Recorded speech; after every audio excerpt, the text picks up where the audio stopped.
No particular reason, just because this is what I've chosen to do today. Would you mind identifying, please? PC Dean.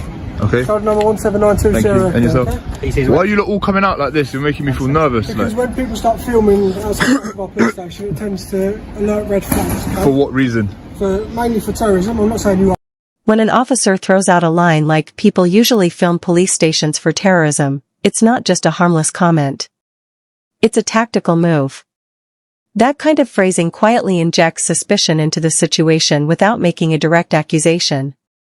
Legally, this is known as implied association, linking a completely lawful action to something far more serious. But here's the truth: in the UK, filming in public, even right outside a police station, is not a crime. There's no law that outright bans recording in these areas. So why bring up terrorism?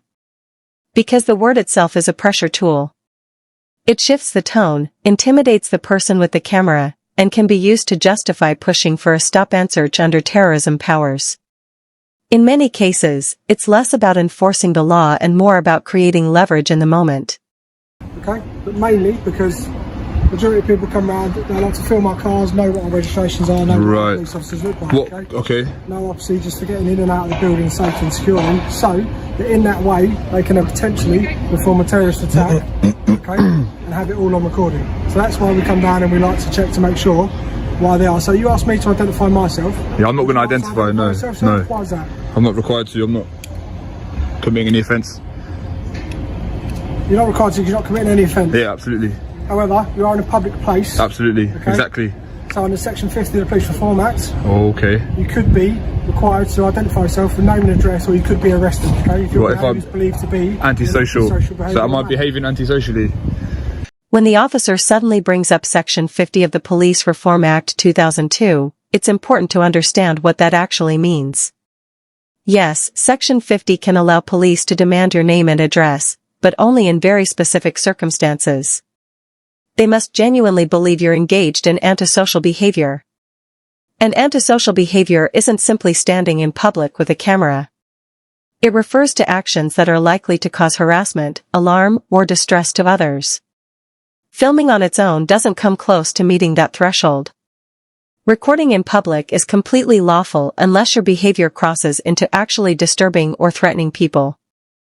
So when Section 50 gets thrown into encounters like this, it often feels less like legitimate policing and more like a bluff, an attempt to pressure someone into handing over their personal details without proper grounds. Using this power loosely isn't just misleading, it edges into an abuse of authority. Is that the route we're going to go down? I'm not going to give you my name. I'm not going to give you my name. I wouldn't suggest using the Section 50 power. You would have to prove that I'm behaving antisocially, causing members of the public harassment, alarm, and... Okay, so how's my behaviour? If you're filming and the fact that you're standing outside, there's a member of the public to walk past and feel completely distressed by the fact that you... How would they feel distressed by that? Am I engaging anyone else? I'm just here filming you. You walk past... What are we doing? And are you going to nick me now, are you? What I'm going to ask you to move on, sir. I'm not going to move on, I'm in a public place. At the moment, you're not in a public place, sir. This is cast as a private... Nah, it's not. I don't know if you guys caught that, but he literally said we're about to go to war. That has to be one of the dumbest things anyone has ever said to a judge. If I were on the bench, that would have been an instant contempt charge. But now we're heading into his second hearing, and this time it's in front of a different judge, one who does not hold back. Things get heated fast. Let me know what you thought about the first hearing, and now, let's jump straight into the second one. Oh, look, this is a pavement, mate. What are you talking about? I'll tell you what, sir, if you want to be in a private place or a public place, take a step on that pavement. No, I'm good here. I'm good here. So this is not a private place. How is this a private place? Look at where we are. Look. Just so the camera can pick it up, yeah? So if it... So there's your yellow lines. No. You're talking nonsense, mate. You're talking rubbish. There you are, mate. You're trying to flex jurisdiction. Let's just pack it in. Yes, you are. I will carry on filming. No, I'm not going to step there. So we've got section 50. So we've gone Section 50, and now we're talking about private land. What's next? What's next? So I'm correct in what I'm telling you. No, right? You're just flexing unnecessarily. Yes, you are. Flex unnecessarily. You're not an issue to me. 179. All right, I'm not an issue. No worries. You are not an issue to me. Good. I have no reason to flex to you. Good. You are not that much of an issue. Good. Then there should be no reason. There should be no concerns about me filming. Then if that's the case. Well, generally there is concerns. Well, you just said that I'm not an issue to you. you're not an issue for me to flex. That means I'm not bothered by you. You're not big, high and mighty, okay? Okay. It's not about me, it's about you. This is about your ego, not about mine. It's not about, not about your... Yeah, of course it is. Your ego needs to be approved and swept and fucking stroked because you're standing. Did you just swear? Because, yeah, I did just swear. So you just... public place. This, of course you're in a public place. You just committed section 5. I'm not in a public place. Hold on. Land. Dean, bruh. This is pack it in, mate. Pack it in, mate. Place is over there. Pack it in, mate. Mate, pack it in right now. Don't swear again. We're all in a public place. This is all public. Private. This is all public. This is all publicly accessible. Show me where the boundary is that denotes public and private. No, double yellow line doesn't denote private property. Dean, mate, you're digging yourself a hole. You're digging yourself a hole. You just swore. You started with section 50. Then you're saying private property. Even if this was private property, it's a civil matter. This is publicly accessible. This isn't private property anyway. This is private mate. Land, this mate, this has not been good. Mate, this ain't good. Okay. Why are you swearing? Can I swear? Can I use the F word? You can swear if you want to. So I can say fuck, yeah? Congratulations. Fuck. Yeah, no, I feel good, yeah. Just we'll carry through, we're going to pay. And you did swear in a public place. Private. This ain't private, mate. No, it's not. You're making yourself look ridiculous. Just go back inside, mate. Alright. You have to take a pinch of common sense as well. I don't have to take a pinch of nothing. I don't have to take any advice from any of you. I'm in a public place filming, which is lawful. I don't need to. Do you guys think the judge is making the right call by ordering an incompetency review? Because if you didn't know, when a defendant tries to fire their attorney, it becomes a massive problem if they're mentally incompetent. Without a lawyer, they can't defend themselves, even if they think they're some kind of genius. In this guy's case, it's pretty clear something is off mentally. And that slows the entire process down and can even violate his right to a fair trial, which could end up getting his charges dismissed. Plus, if a defendant doesn't understand the charges or the legal process, it's like trying to play chess without knowing the rules. Pure chaos. Alright, let's jump back into it. Common sense. Based on what? If an old granny was filming here, would she be an unknown risk? You're not letting me finish, so that you can't understand my point. Okay. By you standing here, common sense would dictate that poses a security risk.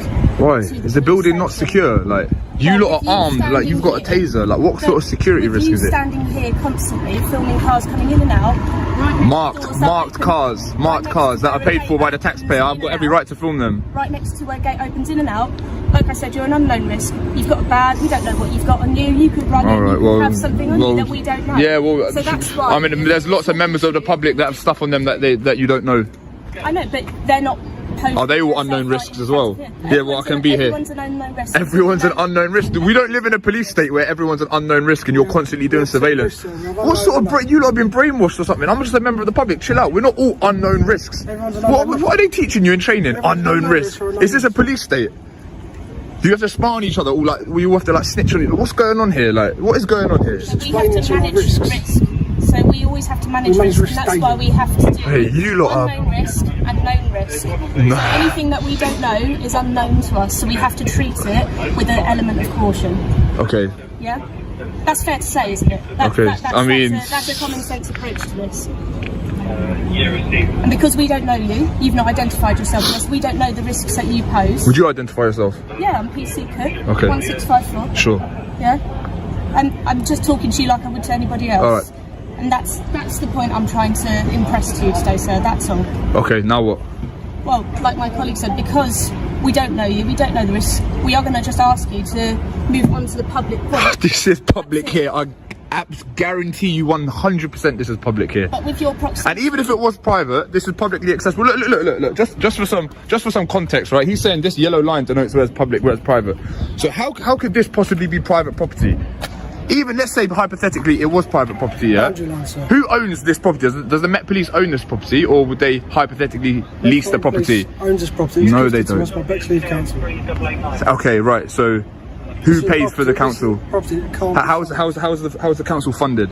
I'm pretty sure this is leased anyway. I'm pretty sure the Met don't own this. This was gifted to us. You know that for a fact, do you? Well, you got flowers on your radio. Why not? That's asking why. If you went into a shop and they had a counter with no barriers either side, you would know that that shop's not paid for by the taxpayer. No, but behind that kiosk area accessible point. That's another common sense approach. So you can see that from there to here, and then this bit here, common sense will dictate that this is not a public part of the domain. Yeah? Okay, well this is all paid for by tax money, so... But you have to, you understand why we're talking. You understand how like fiscal policy works? So the government tax, and then they spend on public services, and this is that. Does that make sense? Yes, that makes sense. Yeah, it's a fiscal policy, it's the economic policy, right? So it dictates how spending and taxation works.